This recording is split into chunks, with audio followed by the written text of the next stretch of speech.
Friends అందరికీ నమస్కారం అండి. ఇప్పుడే అందిన వార్త రాష్ట్ర ప్రభుత్వ ఉద్యోగులకు సంబంధించి నేడు తాజా సమాచారం అన్నమాట. ఈరోజు తేదీ చూసుకున్నట్లయితే మార్చి 14వ తారీఖు 2026 అండి. ఈ వీడియోలో వచ్చేసి 3 నుంచి 4 అప్డేట్స్ అయితే ఉన్నాయన్నమాట. చివరి వరకు చూడండి, అర్థమవుతుంది. మొదటిసారి ఛానల్ వస్తే తప్పకుండా సబ్స్క్రైబ్ చేసుకోండి. చూస్తున్నారు కానీ లైక్ చేయడం మర్చిపోతున్నారు, వెంటనే లైక్ చేయండి. వీళ్ళకి అయితే వెళ్ళిపోదామండి.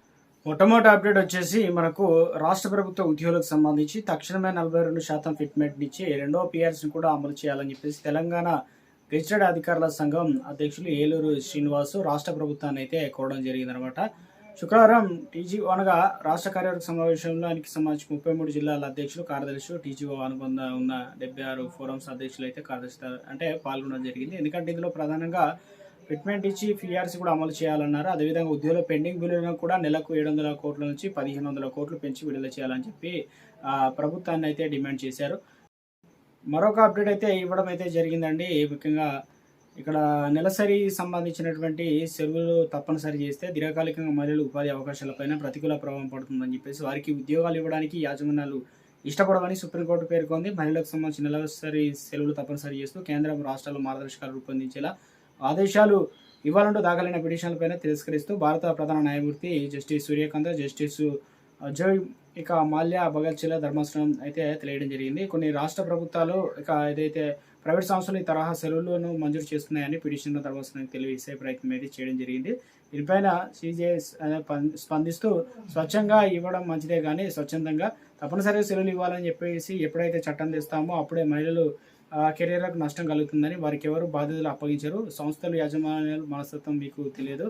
సో మొత్తానికైతే ఒక అప్డేట్ అయితే ఇచ్చే ప్రయత్నం అయితే చేయడం జరిగిందండి. ఇక రాష్ట్రంలో ముఖ్యంగా గ్రామ పంచాయతీలకు సంబంధించి 15వ ఆర్థిక సంఘం నిధుల కింద మరొక 640 కోట్లు కేంద్ర ప్రభుత్వం అనేది శుక్రవారం రిలీజ్ చేసినట్లు ఒక అప్డేట్ అయితే ఇవ్వడం జరిగిందనమాట. సో దీనివల్ల ఏమవుతుందంటే ఇక గ్రామ స్థాయిలో కావచ్చు వీరందరికీ పెండింగ్లో ఉన్న పైసలన్నీ కూడా రావడానికి జరుగుతుందని చెప్పేసి అప్డేట్ ఇచ్చారు. ఇక మరొక అప్డేట్, రాష్ట్రంలో 53 మంది ప్రభుత్వ జూనియర్ కళాశాల అధ్యాపకులు ప్రిన్సిపల్గా పదోన్నతులు కల్పిస్తూ ఇంటర్ విద్యాశాఖ నిర్వహించిందనమాట. ఇందులో 16న కౌన్సిలింగ్ నిర్వహించి పోస్టింగ్లు అయితే ఇవ్వబోతున్నారు. మరొక అప్డేట్ అయితే ఇవ్వడం జరిగింది. ఇంటర్మీడియట్ పరీక్షలకు సంబంధించి జవాబు పత్రాల మూల్యాంకన విధుల్లో పాల్గొన్న వారికి ఇచ్చే గౌరవ వేతనాన్ని 20% 25% అనేది పెంచిందనమాట. ఈ మేరకు ఇంటర్ బోర్డు ప్రతిపాదన సీఎం రేవంత్ రెడ్డి శుక్రవారం ఆమోదం తెలిపినట్లు. ఉదాహరణకు ఒక సమాధాన పత్రాన్ని ఏదైతే దిద్దేందుకు కానీ ఇప్పటి వరకు ₹23.66 చెల్లించగా ఇక్కడ నుంచి ₹29.57 అనేది ఇస్తారనమాట. క్యాంప్ అధికారి రోజుకు 800 ఇస్తుండగా 1000కి పెంచారు. ఈ పెంపుతో 25,000 మందికి లబ్ధి చేకూరుతుందన్నమాట. చివరిసారిగా 2022 గౌరవ వేతనాలు పెంచారు. ఈ పెంపు ప్రభుత్వ జూనియర్ అధ్యాపకుల సంఘం రాష్ట్ర అధ్యక్షుడు మధుసూదన్ రెడ్డి సీఎంకు ఇంటర్ బోర్డు కార్యదర్శి ఒక ప్రకటనలో అయితే కృతజ్ఞతలు తెలిపారనమాట.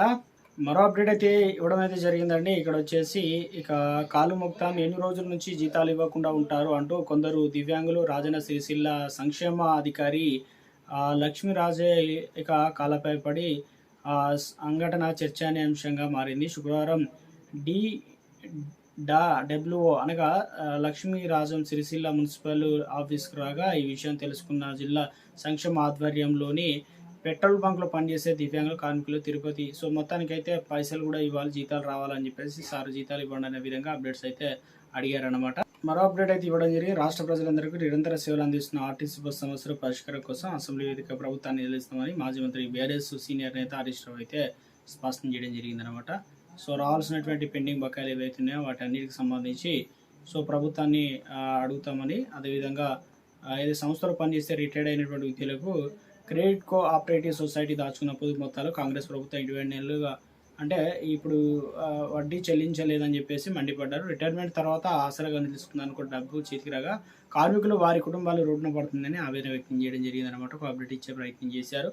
ఇక మరొక అప్డేట్ చూసుకున్నట్లయితే సమస్యలు పరిష్కరించే విషయంలో రాష్ట్ర ప్రభుత్వం నిర్లిప్తత అంటే నిర్లక్ష్యం ప్రదర్శించడంతో ప్రభుత్వ ఉద్యోగులు ఆగ్రహం కట్టలు తెంచుకున్నాయంటూ ఒక ఆర్టికల్ ఇచ్చారు. ఎందుకంటే తీవ్ర అశాంతికి దారితీస్తుందని చెప్పేసి అటు ప్రభుత్వాన్ని ఇటు ఉద్యోగులు నాయకులు ముఖ్యంగా చూసుకున్నట్లయితే తెలంగాణ రాష్ట్ర వ్యాప్తంగా సిపిఎస్ స్కీము రద్దు హామీ నెరవేరలేదని, అదేవిధంగా హెల్త్ కార్డులు చేతికి రాలేదని, పిఆర్సీ ఊసేలేదని, డిఏలు విడుదల కాలేదని సో ప్రభుత్వాన్ని అయితే డిమాండ్ చేస్తున్నారనమాట.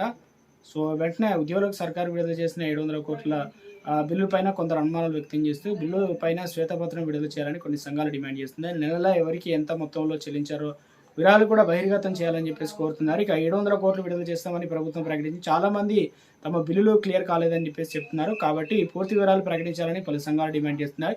బిల్లులు సీనియారిటీ ప్రతిపాదిక ఇవ్వడం లేదని, ప్రతి నెల కూడా 200 కోట్లు వీళ్ళకు వెళ్తుందని చెప్పేసి కొందరు అనుమానం వ్యక్తం చేస్తున్నట్టు చెప్తున్నారు.